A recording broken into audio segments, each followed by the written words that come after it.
Hello student, हम लोगों ने अपनी पहले वाली क्लास में पढ़ा कि किस प्रकार बिजोलिया किसान आंदोलन प्रारंभ हुआ और विजय सिंह पथिक के नेतृत्व में किस तरह से संचालित हुआ।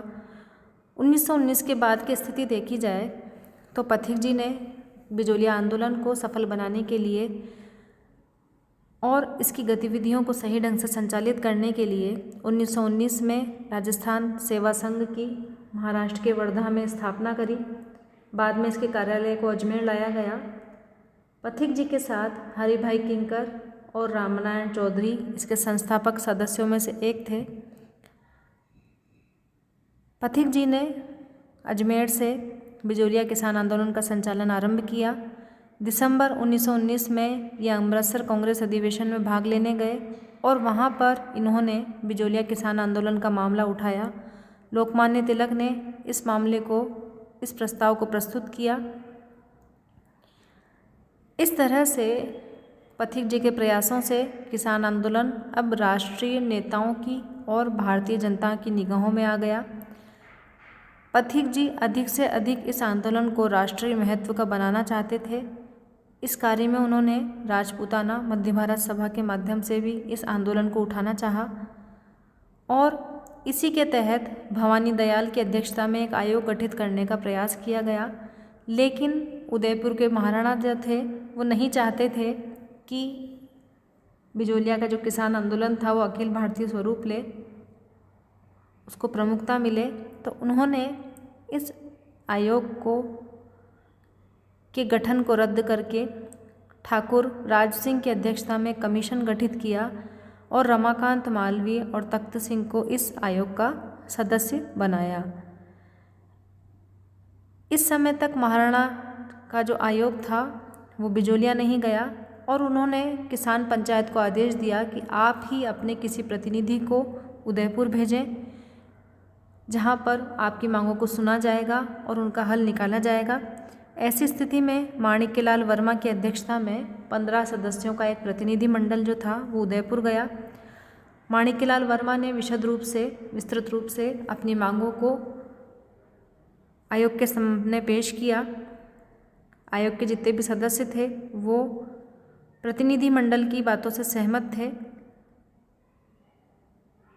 आयोग ने राज्य सरकार से अनुरोध किया कि किसानों से जो गलत तरीके से जो लगान लिया जा रहा है, जो बेगार ली जा रही हैं, उनको समाप्त किया जाए। इसी अंतराल में मदन मोहन मालवीय भी महाराणा से मिलने उदयपुर गए, लेकिन महाराणा ने पहले की भांति इस बार भी न तो मदन मोहन मालवीय के बातों पर गौर किया और न ही आयोग की सिफारिशों को स्वीकार किया।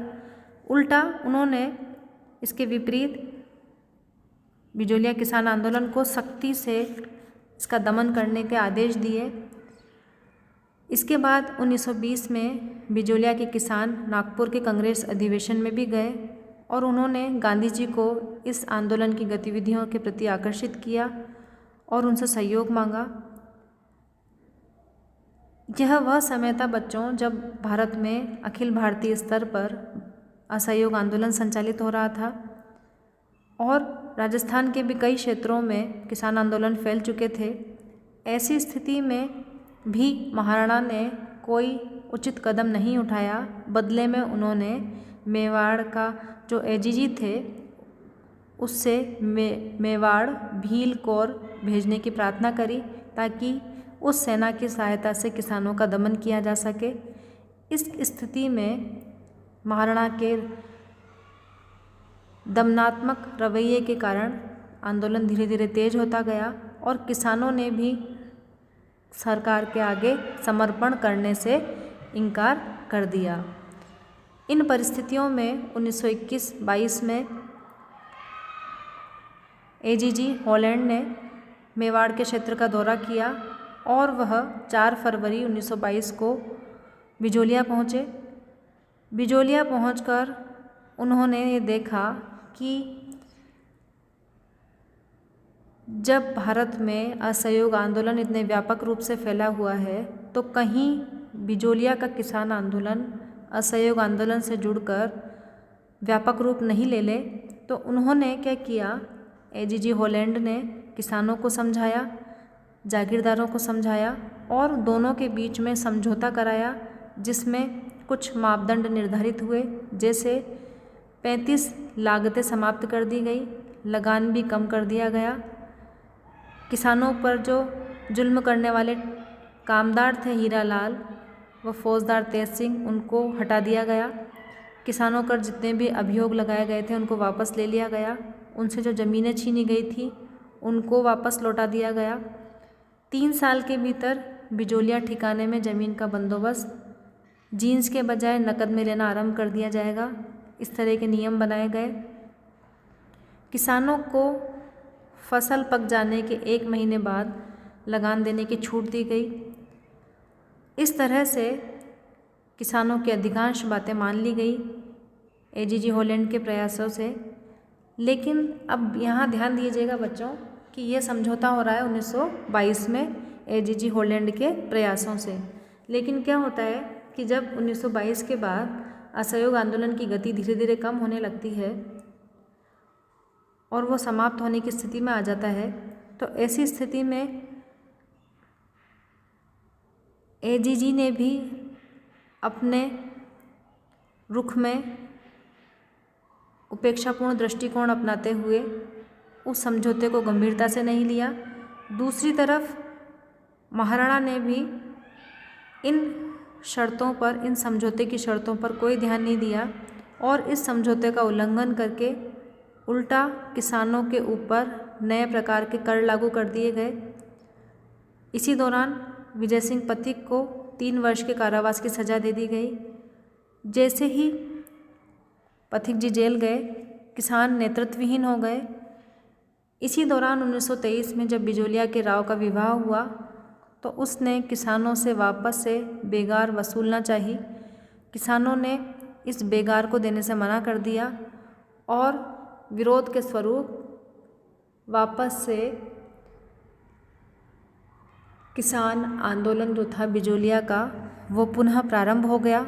इसी दौरान 1923 से 26 तक बिजोलिया क्षेत्र में अकाल और सूखे का सामना करना पड़ा, जिससे किसानों की स्थिति क्या थी, जो पहले से दयनीय थी अब और अधिक दयनीय हो गई। इसी स्थिति में ट्रेंच नामक एक ब्रिटिश अधिकारी ने भूमि बंदोबस्त के लिए वो मेवाड़ आया।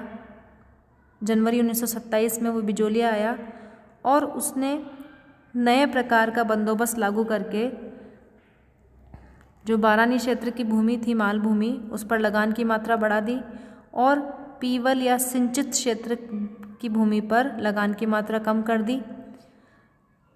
किसानों ने इस मसले पर बातचीत करने के लिए 1927 में किसान पंचायत बुलाई, जिसमें माणिक्यलाल वर्मा और रामनारायण चौधरी जैसे किसान नेता भी उपस्थित थे। इन नेताओं ने यह निश्चय किया कि बारानी क्षेत्रों को छोड़कर अन्य भूमियों पर इस पंचायत में विचार विमर्श हुआ, लेकिन अंतिम निर्णय विजय सिंह पथिक पर छोड़ दिया गया। विजय सिंह पथिक को मेवाड़ में प्रवेश पर प्रतिबंध था, तो उन्होंने जेल से छूटते ही बिजोलिया की सीमा पर एकत्र हुए और किसान पंचायत के माध्यम से उन्होंने किसानों का मार्गदर्शन किया और उन्होंने इस समय किसानों को सलाह दी कि अपनी बारानी भूमि छोड़ दें, उसमें कोई गलत नहीं है, कुछ भी गलत नहीं है, और अगर बारानी भूमि छोड़ेंगे तो सरकार को लगान कम करना ही पड़ेगा। लेकिन जैसे ही किसानों ने बारानी भूमि ठिकाने को समर्पित की तो ठिकाने ने फ़ायदा उठाते हुए वो बारानी भूमि लगान की दरें बढ़ाते हुए दूसरे किसानों को दे दी। इस स्थिति में किसानों की स्थिति और पहले से ख़राब हो गई, क्योंकि जो उनकी पहले की भूमि थी वो किसी और के पास चली गई। विजय सिंह पथिक जी का यह निर्णय गलत साबित हुआ किसानों के लिए। तो ऐसी स्थिति में उन्होंने सारा दोष अपने ऊपर लेते हुए किसान पंचायत की मध्यस्थता से त्यागपत्र दिया और ऐसी स्थिति में माणिक्यलाल वर्मा ने जमनालाल बजाज, हरिबा उपाध्याय से मिलकर इस आंदोलन का नेतृत्व करने का अनुरोध किया। सेठ जमनालाल बजाज ने वर्मा जी की प्रार्थना को स्वीकार किया और उन्होंने विजय सिंह पथिक और रामनारायण चौधरी को इस आंदोलन से अलग करके हरिभाऊ उपाध्याय को इस आंदोलन का नेतृत्व करने की प्रार्थना करी। 1929 के बाद बिजोलिया किसान आंदोलन का नेतृत्व हरिभाऊ उपाध्याय ने किया। ये चीज़ ध्यान में रखिएगा कि 1929 के बाद बिजोलिया किसान आंदोलन का नेतृत्व हरिभाऊ उपाध्याय के पास आया। पहले किसके पास था? विजय सिंह पथिक के पास। अब जब हरिभाऊ उपाध्याय ने नेतृत्व संभाला तो उन्होंने हर संभव प्रयास किया कि बारानी भूमि के रूप में जो किसानों की खुद की ज़मीन दूसरे किसानों के पास चली गई है उसको वापस लिया जाए। वो ट्रेंच से भी मिले और उन्होंने ट्रेंच ने आश्वासन दिया कि किसानों की ज़मीन को वे नए वापीदारों से समझाकर वापस ले देंगे, उनकी भूमि वापस मिल जाएगी।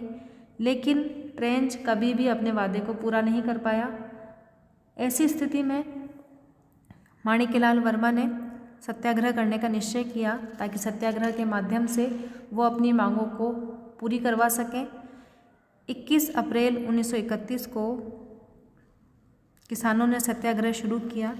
ऐसी स्थिति में ठिकाने की सरकार ने किसानों के साथ बहुत ही दमनात्मक अत्याचारपूर्ण रवैया अपनाया।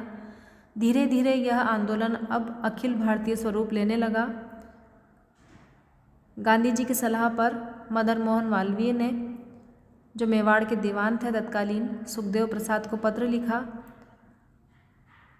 तथा महाराणा और उनके दीवान से प्रार्थना करी कि स्थिति को समझकर इसका समाधान निकाला जाए और किसानों को उनकी ज़मीन वापस लौटा दी जाए, सत्याग्रहियों को रिहा भी कर दिया जाए। लेकिन प्रधानमंत्री दीवान सुखदेव प्रसाद और महाराणा ने अपना वायदा पूरा नहीं किया और माणिक्यलाल वर्मा को उन्होंने जेल में डाल दिया।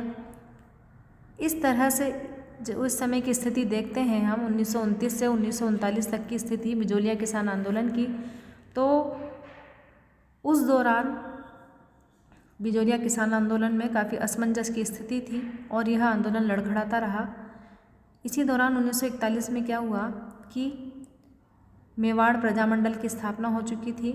अब सरकार को यह लगने लगा कि कहीं बिजोलिया आंदोलन जो था वो किसान प्रजामंडल आंदोलन द्वारा किसान जो आंदोलन था वो प्रजामंडल द्वारा चलाई गई गतिविधियों से जुड़ न जाए, अखिल भारतीय स्वरूप न धारण कर ले, कहीं उनका अस्तित्व जो था वो खतरे में न पड़ जाए। तो मेवाड़ सरकार ने अब किसानों के प्रति सहानुभूति का दृष्टिकोण अपनाने का निश्चय किया और मेवाड़ के तत्कालीन दीवान टी राघवाचार्य ने डॉक्टर मोहन सिंह मेहता को किसानों से बातचीत करने के लिए बिजोलिया भेजा, जहां पर माणिक्यलाल वर्मा और अन्य किसान नेताओं से उनकी बातचीत हुई।